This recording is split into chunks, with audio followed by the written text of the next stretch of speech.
Hello everyone. Today we are going to discuss oceanic currents and their location on Earth surface.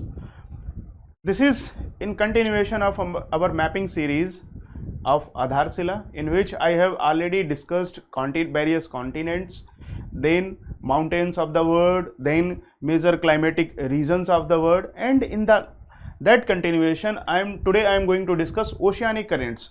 So what are oceanic currents? There is a term ocean and current. Current means something moving thing. And what is when ocean, and in ocean what is moving? Ocean water. When water is moving in certain direction and with certain flow and direction, then this is known as oceanic currents.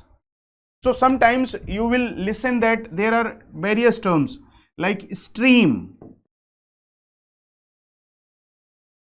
drift, current. These are similar terms, but some difference is on the basis of speed. If speed is very high, then it will turn into current, and if speed is little bit slower, then it is either drift, and very slow, then it is stream. So moving water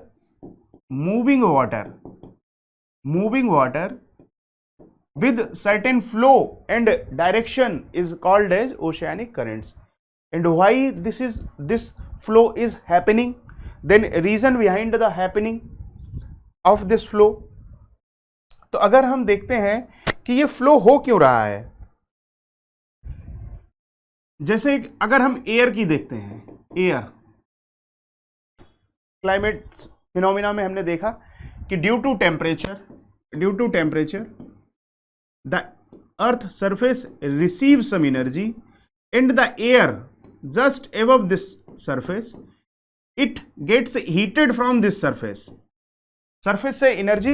surface ये energy receive करती है, और इसी energy को जब ये छोड़ती है टेरेस्ट्रियल रेडिएशन के रूप में, then this air receive this energy and becomes heated, and after heating up the molecules becomes little bit apart from each other, and this air becomes lighter, and this air rises above, and as it is going upwards, adiabatic cooling is happening, and so after some time this air will become cooler and then become heavier, and it will come downwards. So upwards, downward, this movement is always happening. And in this thing, those phenomena like cloud formation, rain, ice, etc., precipitation, etc., happens because of that. Similarly, because of sun, ocean also receives some energy, and this water also heated, and more heat will happen around areas in equator. Equator के आसपास जितने भी oceans होंगे वहां पे पानी ज्यादा गर्म हो जाएगा, and when water will warm, तो पानी के साथ भी सेम क्या होएगा, they will get heated, they will receive the energy, and once they receive the energy, then water molecule ये क्या होंगे, एनर्जी अगर इनको मिल जाती है, they will move apart from each other.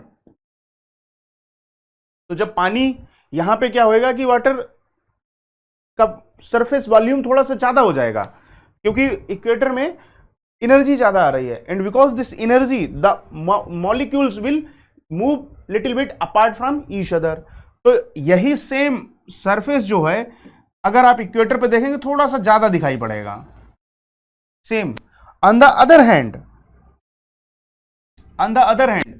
अगर हम ये इक्वेटर ले लें, equator,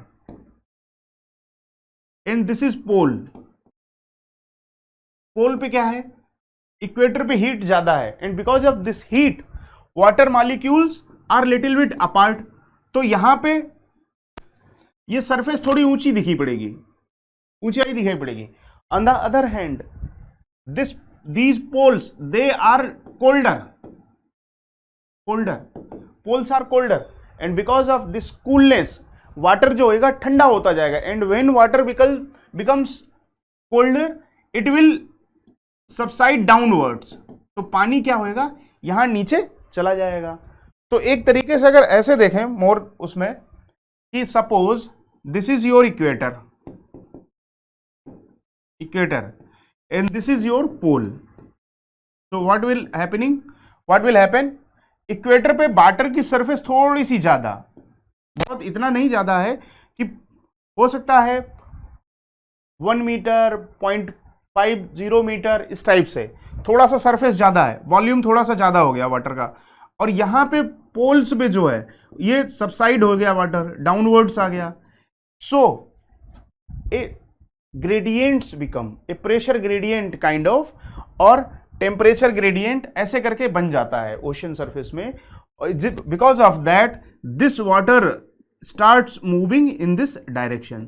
so water always move in the direction of poles. तो हमेशा पानी जो होएगा, अगर ओशन करेंट्स आप देखोगे तो सो मेनी टाइम्स क्या होएगा कि वाटर जो यहां पे सरफेस ज्यादा होएगी, ये पानी यहां पे पहुंच रहा होएगा पोल्स तक। एंड वी नो अगर पानी जो है पोल्स पे पहुंचने की कोशिश करेगा तो it will always deflect in right direction due to Coriolis force. तो इस वजह से क्या होएगा, एक वाटर जब पोल्स की तरफ मूव करेगा and due to influence of Coriolis force the water current will deflect in its right direction, so one circular motion will start. ऐसे करके ये पूरा एक मूवमेंट बन जाएगा। तो ऐसे करके this will become like that. So we will see that on earth surface in oceans barriers like this is Africa, तो यहां पे अमेरिका है, इधर गल्फ है, तो ये वाटर पूरा ऐसे मूव होएगा, ऐसे मूव होते होते होते होते तो ऐसे करके पूरा एक सर्कुलेशन बन जाएगा and this circulation will called as gyre circulation. When ocean currents form a circular kind of shape, an area surrounded by oceanic currents, then this is called a gyre circulation. और इस gyre circulation में जो ये बीच वाला water जो होगा, this is non-moving water. On the other hand, water surrounding this non-moving water that is moving in circular direction. So this is some kind of gyre circulation. So let's discuss ocean currents में क्या है। Ocean currents are the most important ocean movement of water under influence of climatology. Climatology why? Because जो temperature जो है source of everything is sun, and because of sun heating this water also move, and ocean currents are like river flow in ocean. They represent a regular volume of water in a definite path and direction, कि एक flow भी है, एक direction है। Ocean currents are influenced by two types of forces, namely primary forces and secondary forces. Primary forces क्या है, heating by solar energy, solar energy से जब heat मिलती है, और wind क्या होगी, जब पानी ये जैसे भरा है और जो प्रिवेलिंग विंड वो क्या करेगी, अपने साथ में इस वाटर को भी मूव करने की कोशिश करेगी, and because of that upper surface of water this air will drag this water to in certain direction. तो ऐसे करके इस एयर में मूवमेंट भी होता है। So various forces like heating, wind, gravity and Coriolis force. Gravity वाला कैसे कि यहां पे सरफेस थोड़ी सी ज्यादा हो गई थी इक्वेटर पे एंड इन पोल सरफेस कम है, तो ये वाटर थोड़ा सा एक ग्रेविटी ग्रेडियंट बन जाएगा, and because of this gradient water will move from upper surface towards downward surface, from equator towards polar areas.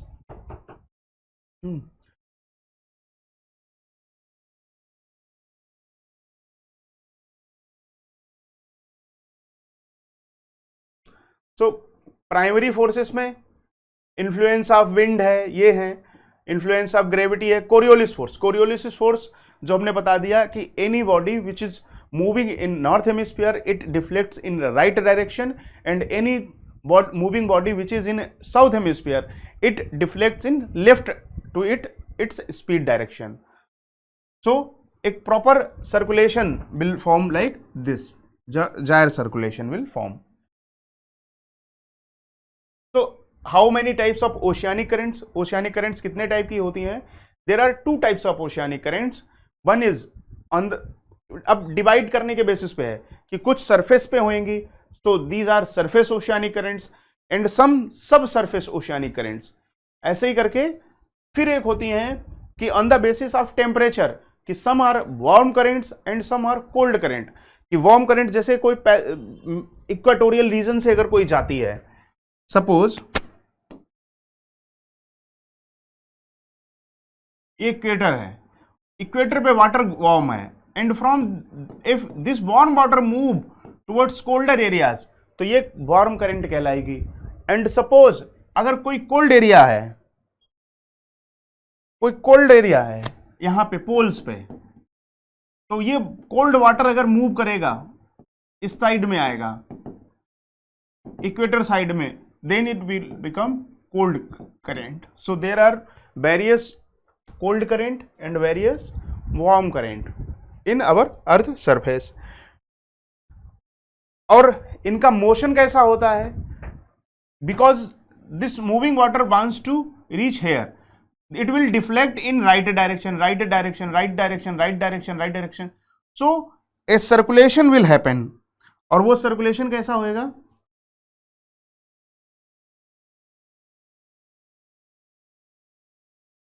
अगर इक्वेटर पे है, अगर हम देखते हैं तो दिस सर्कुलेशन विल हैपन, क्योंकि राइट में डिफ्लेक्ट होंगे, and because of this rightward direction, this is clockwise.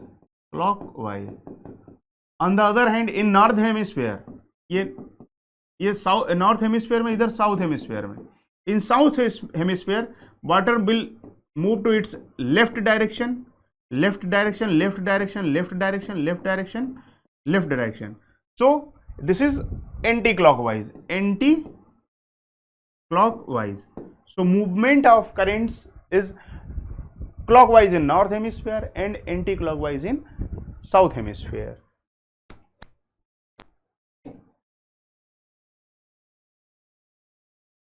अगर हम इनकी लोकेशन देखें ओशियानिक करंट्स की, तो ग्लोबल लेवल पे तो आप देख सकते हैं कि there are so many oceanic currents. Atlantic, ये पैसिफिक ओशन में, ये अटलांटिक ओशन में, और ये इंडियन ओशन में. इंडियन ओशन हाफ ओशियन है तो इसमें पूरा एक नहीं बन पाता है. अगर पैसिफिक ओशन में हम देखते हैं तो यहां पे क्या है? Equatorial current. This is some warm current and equatorial current, north equatorial current. Similarly this is south equatorial current, और ये अपनी डायरेक्शन से राइट में मूव होता चला जाएगा. तो इसके कई ढेर सारे नाम हैं. गल्फ स्ट्रीम, जैसे इसको गल्फ ऑफ मैक्सिको या उधर यूएसए की जो गल्फ पड़ती है उस साइड बोलते हैं. नॉर्थ अटलांटिक करंट या नॉर्थ अटलांटिक ड्रिफ्ट भी इसी को बोलते हैं, कि ये नॉर्थ अटलांटिक ड्रिफ्ट है. तो this is a warm current. क्यों? क्योंकि वार्म वाटर जो है इक्वेटर से पोल की तरफ जा रहा है. अब क्या होता है कि यहां पे लेब्राडोर एक कोल्ड करंट मिल रही है लेब्राडोर के आसपास. वाई कोल्ड करंट की? यहां पे आइस होती है, it becomes melted, and because of melting of ice a large volume of water originated. Then this water is moving in this direction because it is coming from cold conditions, then this will become cold current. और जब ये cold current और warm current जब मिलते हैं new found land के आसपास, यहाँ पे न्यू फाउंड लैंड है, तो इसके आसपास जब यहाँ पे ये बनते हैं कोल्ड करंट एंड नॉर्थ ये this warm current, so cold और वार्म एंड कोल्ड करंट के आपस में मिलने से this area becomes a very good source for, because nutritions they will come so much, और huge nutritions जब आ जाएंगे they will attract so many fishes, और जब फिशेस वहां पे आ जाएंगी तो यहाँ पे बहुत अच्छे फिशिंग ग्राउंड्स बनते हैं. तो न्यू फाउंड लैंड जैसे कनाडा के आसपास में है, यहाँ पे बहुत अच्छी फिशेस मिलते हैं. फिशिंग एरिया बहुत अच्छे हैं क्योंकि न्यूट्रिशंस बहुत आते हैं वार्म करंट और ओशन करंट के, वार्म और कोल्ड करंट के मिलने से। दूसरी चीज क्या है, यहाँ पे फॉग बहुत मिलता है। क्यों? क्योंकि गर्म और ठंडक जहां पे होएगी तो वहां पे फॉग बनता है। यही सेम करंट जब ग्रीनलैंड के आसपास चली जाती है तो ग्रीनलैंड कहलाती है। ऐसे ही धीरे धीरे यही करंट एक पार्ट इसका नॉर्वे की साइड में चला जाता है तो नॉर्वेजियन करंट कहलाता है। उसी का कुछ पार्ट जब ये वाटर यहाँ पे कुछ ठंडा हो जाता है टाइम के लिए, और फिर ये धीरे धीरे जब ये वाटर मूव होकर इधर आता है, because it is coming from the colder condition towards warmer condition, so it will called as cold current. और ये कौन सी? कैनरी करंट बनती है। So North Atlantic current, North Atlantic drift, Norwegian current, Labrador current and Canary current. Canary current, Greenland current and Labrador current, they are cold current, but this North equatorial current और Gulf Stream, Norwegian current, these are warm current. अगर हम southern Atlantic Ocean में देखते हैं तो similarly ये south equatorial current है। Water यहां पे क्या होगा, कोरियोलिस फोर्स जीरो होएगा एकदम आसपास, और जब जीरो होने बहुत कम होएगा तो वाटर क्या होएगा कि ढेर सारा वाटर यहां पे, ये ट्रेड विंड्स ऐसे चलती हैं, ट्रेड विंड, और ट्रेड विंड ढेर सारा वाटर जो है इकट्ठा कर देती हैं आके, और this water move in west direction. और जब ये यहां पे थोड़ा सा आगे जाते हैं तो then because of Coriolis force this current shift towards its left direction, तो ये लेफ्ट में अपने मूव होती है, और यहां पे इसको ब्लॉक करने के लिए कॉन्टिनेंट भी है। So this form A Brazilian current, and Brazilian current is a warm current. Similarly ये साउथ, अगर हम देखते हैं साउथ कॉन्टिनेंट में या सदर्न ओशन में, a very huge mass of water body is moving almost regular position, तो this is called as west wind drift. West wind drift क्या है? पूरा वेस्टर्लीज की हेल्प से, वेस्टर्लीज विंड्स यहां पे चलती हैं, so they drag this water in this direction, particular direction, और यहां पे इसको कोई ब्लॉक करने वाला नहीं होता है, so it almost move in regular direction. और जहां जहां पे इसको मौका मिलता है कि कुछ वाटर ऊपर चला जाए तो so this water go upwards, so it is forming cold Peruvian current in the east western margin of southern America. Eastern margin पे थोड़ी सी एक फॉकलैंड करंट बन जाती है, और जब ये Falkland current and Brazilian current both meet to each other, again this area becomes a very good fishing zone. Similarly जब ये अफ्रीका से करा जाता है, this current is called as Benguela current, Benguela current, so this is also a cold current. Eastern margin में अगर Indian Ocean में हम देखते हैं, सो ये again north equatorial current, south equatorial current, और बीच में ये अभी हम डिस्कस करेंगे, और यही जब नीचे आ जाती है इसको अगुलास करंट बोलते हैं इंडियन ओशन में, अगुलास करंट। सो इक्वाटोरियल के आसपास वाली जो करंट्स मिलेंगी, north equatorial, north equatorial, north equatorial, south hemisphere में तो south equatorial, south equatorial, south equatorial equator पे। सिमिलरली जब ये करंट दोनों चली जाती हैं तो कुछ यहाँ पे ओशन वाटर मास बच जाता है।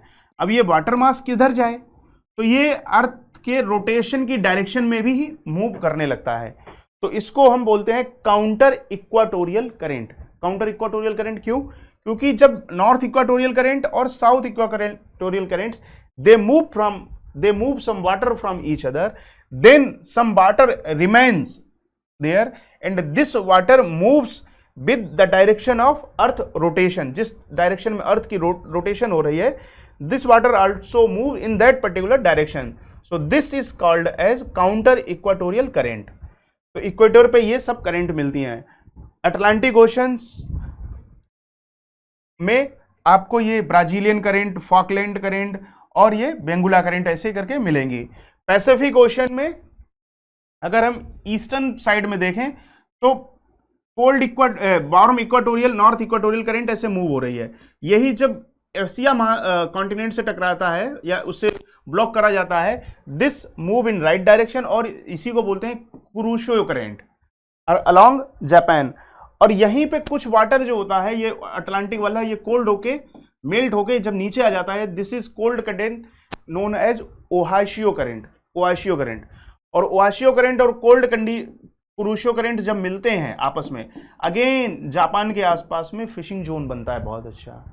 तो दिस न्यू फाउंडलैंड, जापान और दिस ब्राजील के जब नीचे ब्राजील एंड फॉकलैंड करंट ये मिलते हैं आपस में, then they form very good fishing zone in world. तो ऐसे करके मिलते हैं। यही जब कुरोशियो करंट इधर आ जाती है, इस एरिया में अलास्कन करंट बन जाती है, और जब ये कोल्ड कंडीशन वाली करंट नीचे आती है, it forms Californian current. Californian is a cold current. Similarly in southern Pacific ocean, this south equatorial current, it is blocked by Australia, then it will become east Australian current, it is also a warm current। और नीचे पूरा waste wind drift है, इसको कोई block नहीं कर रहा है, वेस्ट विंड ड्रिफ्ट। सिमिलरली एक ल्यूविन करंट होती है, it is in western part of Australia, it is also a warm current. तो ऐसे करके ये ढेर सारी करंट्स हमें अर्थ सरफेस में मिलती हैं। आप इनको क्या करेंगे, मैप लेंगे, ब्लैंक मैप, और उन पे 1 बाय 1 इनको मार्क कर लेंगे। कोल्ड कंडीशन में कोल्ड को ब्लू से कर लेना, और जो वार्म हो उसको रेड से मार्क कर लेना, then your task will be very simple. Now again, what are the implications of these currents? इनके इंप्लीकेशन क्या होंगे कि इन्वायरमेंट में, हाँ, इनसे असर क्या पड़ेगा क्लाइमेट पे? Ocean current, effect of ocean currents.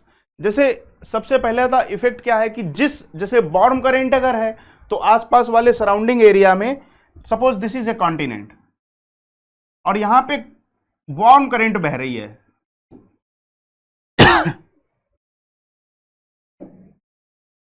Suppose this is an area and continent, और यहां पे ज्यादा बड़ा बन गया, छोटा बना लेते हैं। दिस इज ए कॉन्टिनेंट और यहां पे एक cold warm current I, warm current, तो क्या होएगा, इस एरिया में इसकी वार्मनेस बढ़ जाएगी, आसपास वाले एरिया में वार्मनेस यहां पे ये बढ़ा देगा। जैसे कि ब्रिटेन में हमने देखा है, ब्रिटेन में क्या देखा है कि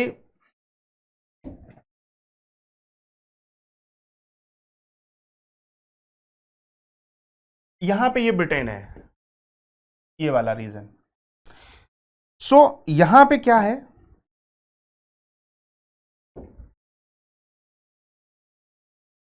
इस वाले रीजन में नॉर्थ अटलांटिक ड्रिफ्ट होती है, this brings warm water from the ocean of equatorial, equatorial का वार्म वाटर यहां पे पहुंचता है।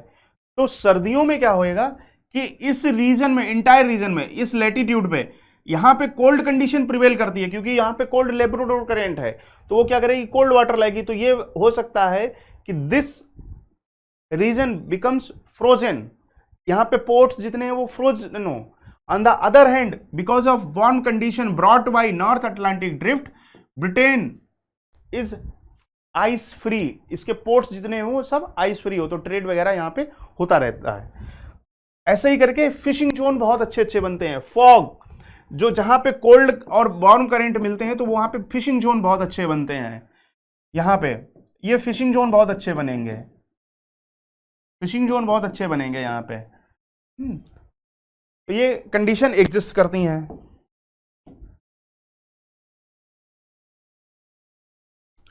तो इनके ये सब इफेक्ट होते हैं। फिर desert formation and oceanic current. So desert कैसे बनते हैं? डेजर्ट बनने के लिए कई कंडीशंस हमने बताई थी कि उनका पहले तो सब ट्रॉपिकल रीजन में होना, फिर हाई प्रेशर एरिया बनना, उनके ऊपर हाई प्रेशर से डाइवर्जेंस होता है, and because of that divergence, anticyclonic condition, divergence is happening, so stability conditions is there, no cloud formation, no precipitation. On same time easterlies winds जो बारिश लाती हैं वो वहाँ पे आ नहीं पाती हैं, जो वहाँ से ट्रेड विंड्स निकल के जाती हैं लैंड टुवर्ड्स सी होती हैं, तो उनसे भी खाली कुछ नहीं होता है। और साथ साथ में ये रीजन परपेचुअल, वहाँ पे कोई वेजिटेशन है नहीं, तो ऑलरेडी उनको कोई ट्रैप करने वाला एनर्जी नहीं है और बारिश को ट्रैप करने वाला। So these are various reasons. So formation of desert. और कई बार क्या होता है, ओशन करेंट्स भी वहां पे कोल्ड ओशियानिक करेंट्स पाई जाती हैं। Because of that these oceans oceanic currents various deserts form in the western margin of continent.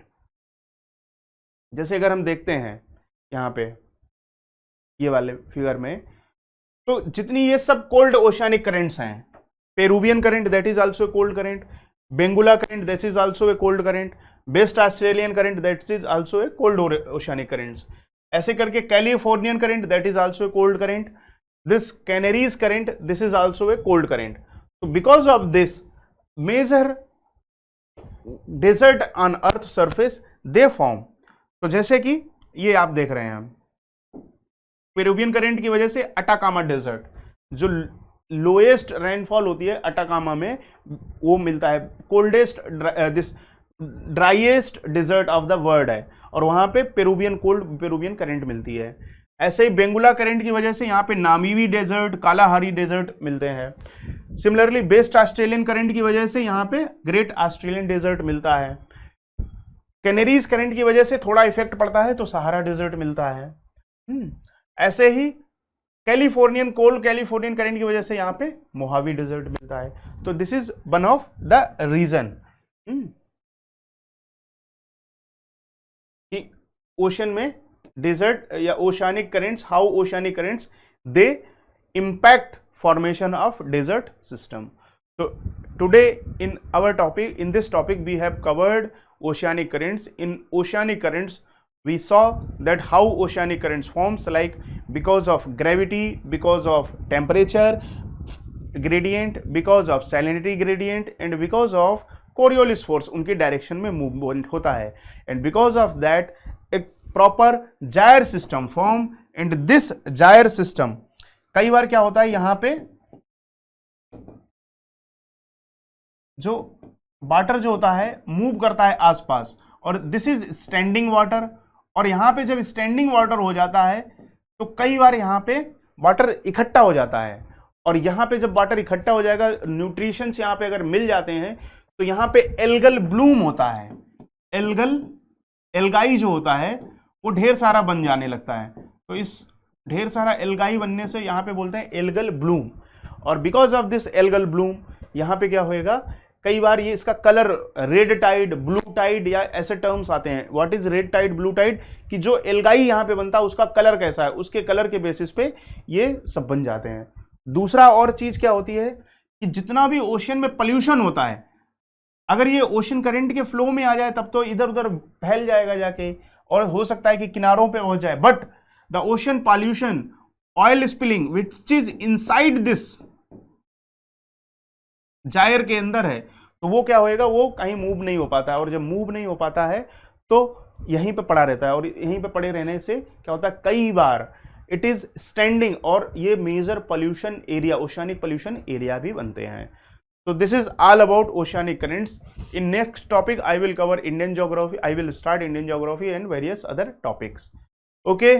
Please see this video and make your notes, and please fill your blank this map, so that mark these locations of deserts, oceanic currents, and so many other things in your map. Okay, thank you very much. Hope you enjoyed this session. Please go through this session. Thank you.